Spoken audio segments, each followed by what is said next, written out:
Welcome to Banking on KC. I'm your host, Kelly Scanlon. Thank you for joining us. With us on this episode is John Kennyhertz, a co-founder of Kennyhertz Perry Attorneys at Law. Welcome, John. Thank you. Thanks for having me. You've co-founded Kennyhertz Perry in 2013, so it's been a little over a decade, and your mission was a little bit different. You wanted to blend high-level legal expertise with real-world understanding of what it takes to run a business. Your clients are businesses, and so you've been in the trenches yourself, starting a business.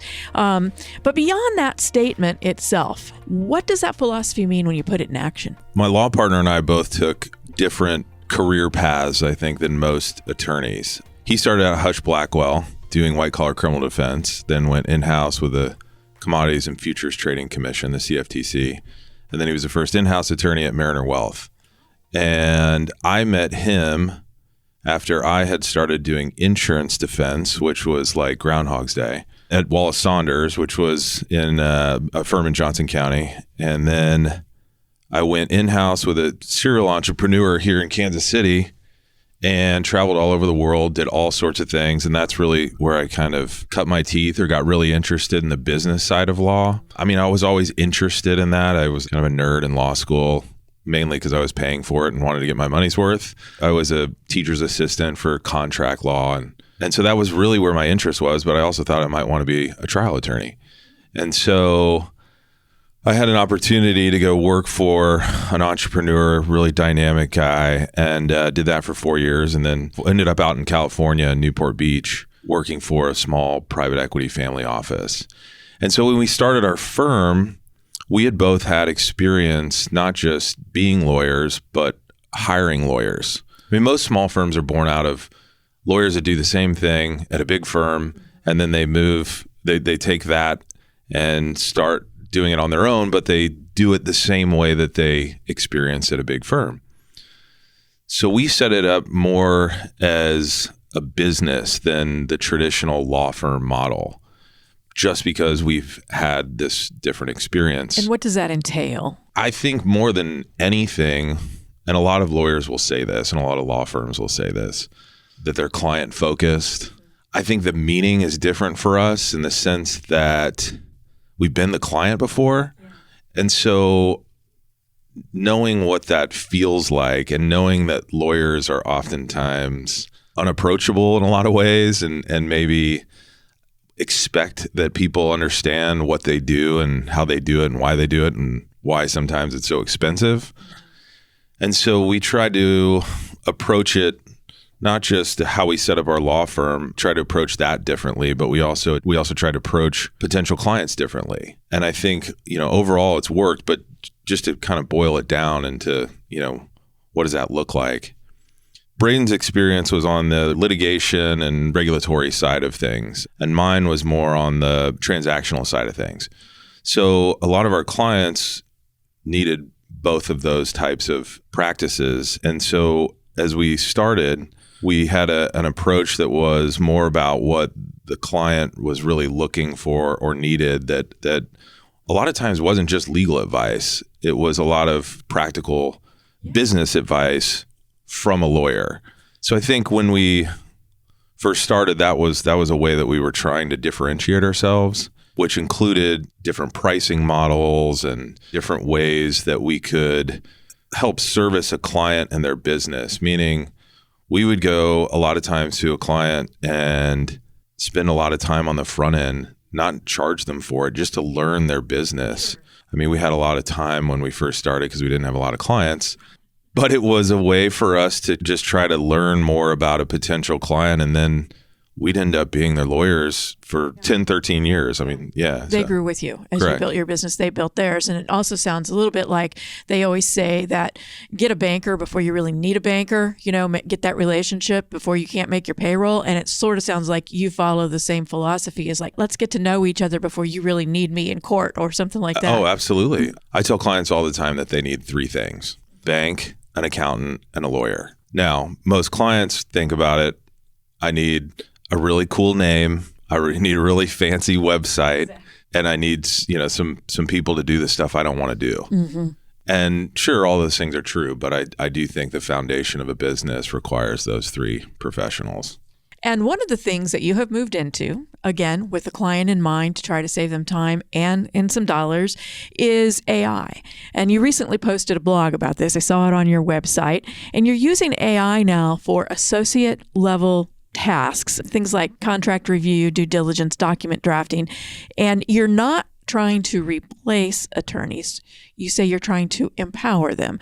So how is using AI not only changing your workflow, but also your approach to your clients and your longer term growth strategy? Yeah. Well, let me first start by saying I am nowhere near an expert on AI, nor am I an expert on AI and the legal industry. So I can speak from my own experience and what we're trying to do or trying to figure out. There's a lot of, kind of undertones about lawyers and other professionals becoming obsolete. Well, yes. So there's a lot of that out there. That will drive you to try to figure out, at least it's driven us to try to figure out, how do we use this as a tool to make ourselves more valuable? I've been practicing law for, 20 years now. Westlaw and LexisNexis, we had those in law school, right? And they give them to you so you kind of get hooked on them, and then you pick one and pay for it the rest of your life. Pay for it the rest of your life. So I don't see this as that different. I do see it as an opportunity to differentiate ourselves, because some firms I don't think are focused on it. I mean, lawyers used to practice law without computers, without cell phones, without Westlaw, without all the research tools, which I couldn't imagine doing. And I think that we are kind of at a point in time where if we don't figure out how to utilize AI as a tool, just like all of those things, then we will become obsolete. Yeah, and you hit on a really important point there. People are afraid of it, for one thing, or they're not necessarily afraid of the tool itself, but afraid that they're going to be replaced by it. And others are afraid or hesitant maybe to use it because of everything that's out there saying, oh, if you use this, you're not really doing your job. You're cheating. But like you said, graphic designers didn't depend on technology. Macs came on the scene, changed everything. And every industry has their tools that they have been using forever. And your point is that AI is yet another one of these tools. Like, for example, let's say that we've got a lawsuit and there's a million documents that have to be reviewed. There's a number of different software systems that'll break that down and make them searchable. And then there's the AI element that makes that even faster and allows us to get through discovery in a much different way, in a much faster way. That's obviously helpful to a client, also moves litigation forward quicker, also can lead to settlement negotiations sooner.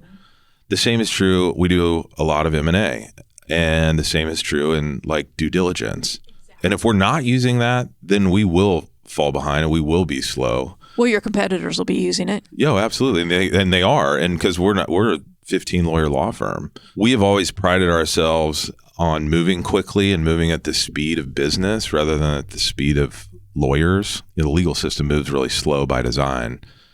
But the faster that we move, the more our clients come back to us. And if, you know this from owning your own business, sometimes you just need a quick answer. Right. And it's become easier for clients to simply Google or look at ChatGPT or pick your AI engine than to call us, right? So the tricky part, I would think, is how do you maintain the client relationship with the growing reliance on technology? Somebody might be listening to you and say, well, I really liked being able to go into my attorney's office and talk with them. So how are you going to maintain those relationships while you're using the new technologies?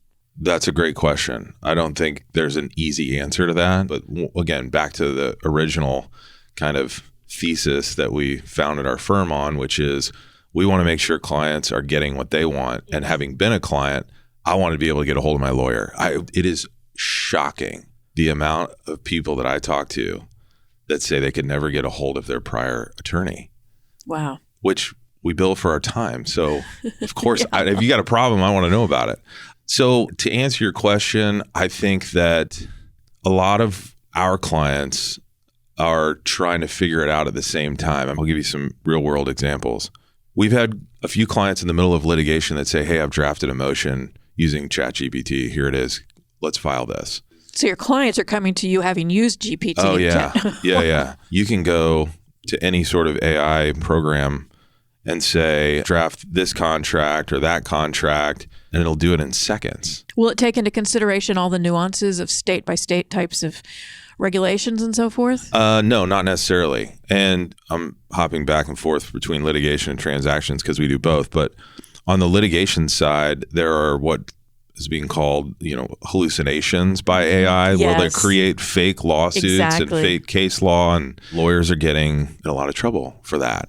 And on the transactional side, yeah, great point. I mean, there's a lot of nuances to the law at different levels. And I think that, look, for us, if a client wants to use that and they want to send it to us and say, hey, I came up with this using AI and I'd like to use it, it still requires us to go through it, to read it, to dissect it, and to make sure that, let's say you have a host of documents for a transaction, that they all fit together like a puzzle.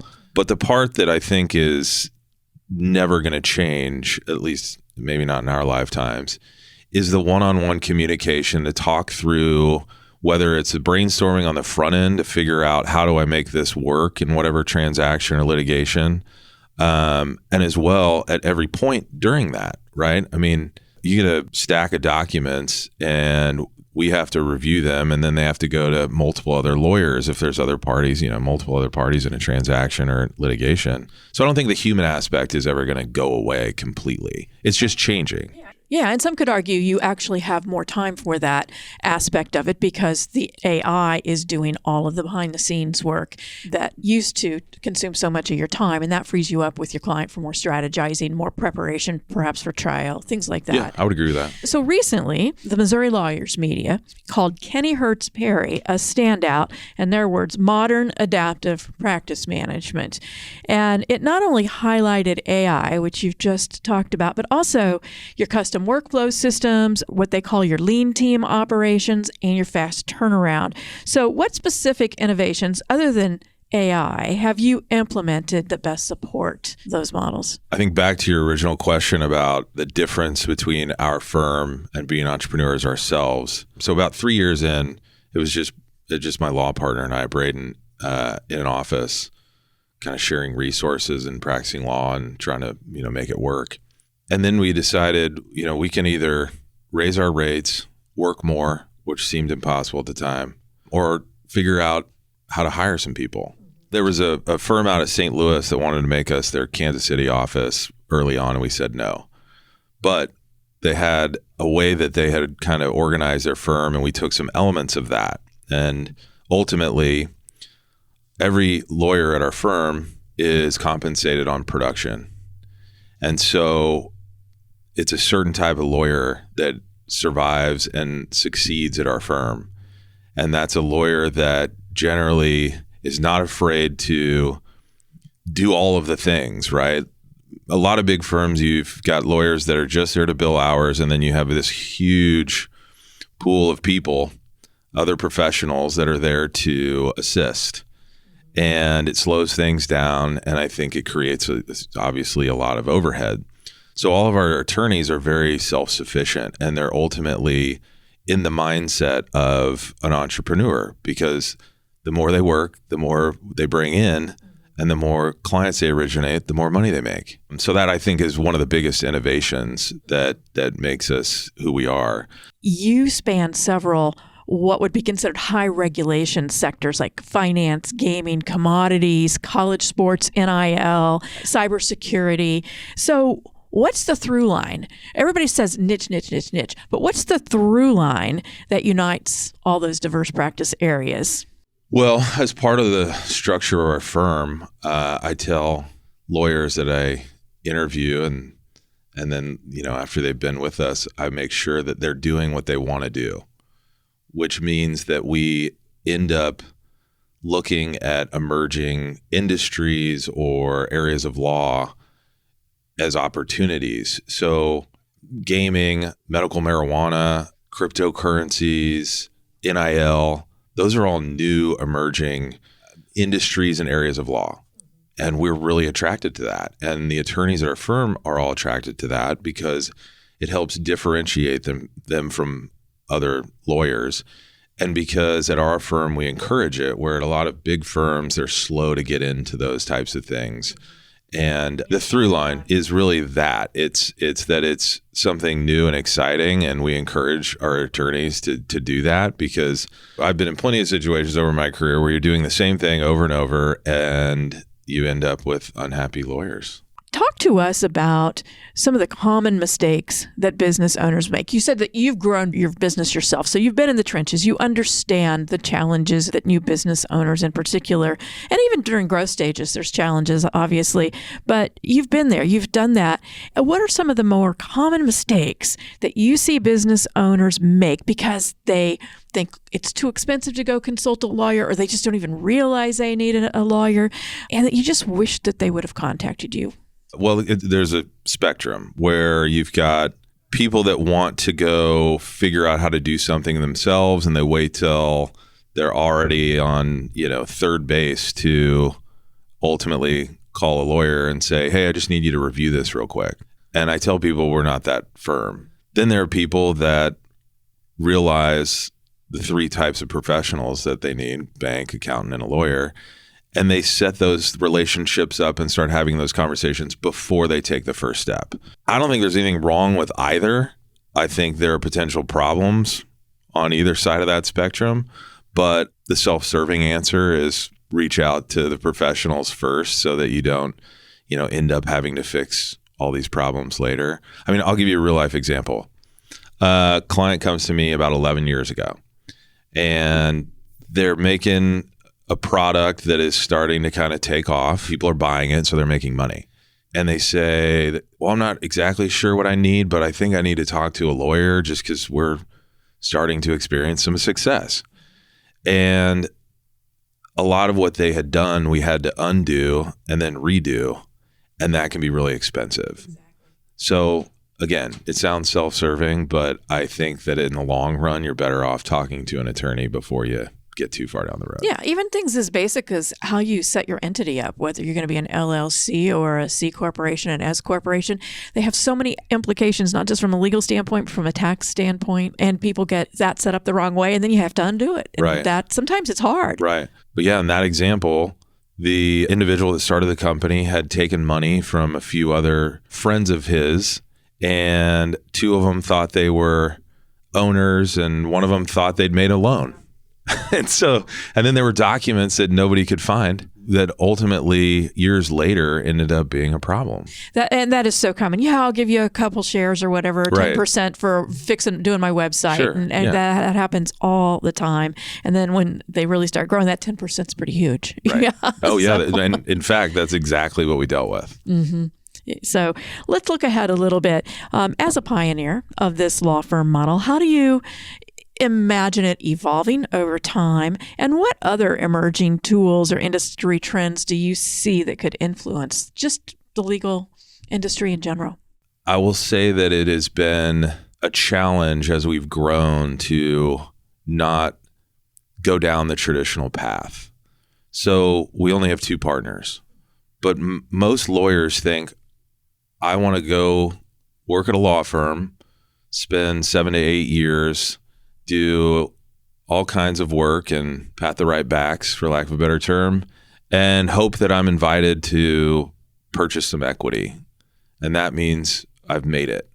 And so when lawyers come to us, hopefully they would know how to practice law, because we don't generally hire associates. And they realize that they can get all of the things that they want without having to buy into somebody else's business and hope that that makes them more money. If they bring in clients and they maintain clients and they're productive, then they'll make as much or more as most partners at big law firms. So I want to try to maintain that for as long as possible, but I also want this law firm to survive beyond me. So that's kind of been a struggle to figure out how we're going to evolve and maintain where we've come from. Still trying to figure that one out. And then, as far as all of the technology that we rely upon that I think makes us more efficient, I don't know exactly where that takes us. I do know that AI is here, and if we're not focused on it, then we will fall behind. I'm sure there's going to be new technology that we'll be talking about in 5 or 10 years, and I just don't want to get caught flat-footed. Be an early adopter as often as possible is what you're saying. Work through the mistakes with your clients. Another lawyer at our firm and I had read a couple of articles probably 6, 7, 8 months ago about creating our own AI model using all of the documents that we have on our system. So we started down that path. We couldn't move fast enough. Really? So, yeah. And then we'd look at another type of software, and they had already done all the things that we were trying to do because we're still trying to practice law at the same time. Right. So sometimes, it's attractive to build something by yourself or on your own and say, we did this. But, I'd rather figure out, how to use something somebody else has done better than... Without reinventing the wheel. Absolutely. Yeah, exactly. John, it's been wonderful to have you come on the show and introduce our listeners to your business model and how you work with clients and how you use technology. Wish you the best of luck. And again, thank you. Yeah, thank you. Appreciate it. This is Joe Close, Regional Leader. Thank you to John Kennyhertz of Kennyhertz Perry Attorneys at Law for being our guest on this episode of Banking on KC. John and his team have redefined what a modern law firm can look like, combining deep legal expertise with an entrepreneur's mindset. By focusing on relationships, efficiency, and innovation, they've built a model that moves at the speed of business rather than bureaucracy. From adopting AI tools to streamlining client communication, John shows how thoughtful adaptation can make professional services more accessible and responsive to today's business owners. At Country Club Bank, we share that same commitment to helping entrepreneurs move faster and smarter. By building trusted partnerships and embracing new ways of working, we're helping Kansas City businesses grow with confidence in a changing world. Thanks for tuning in this week. We're banking on you, Kansas City. Country Club Bank, a division of FNBO, member FDIC.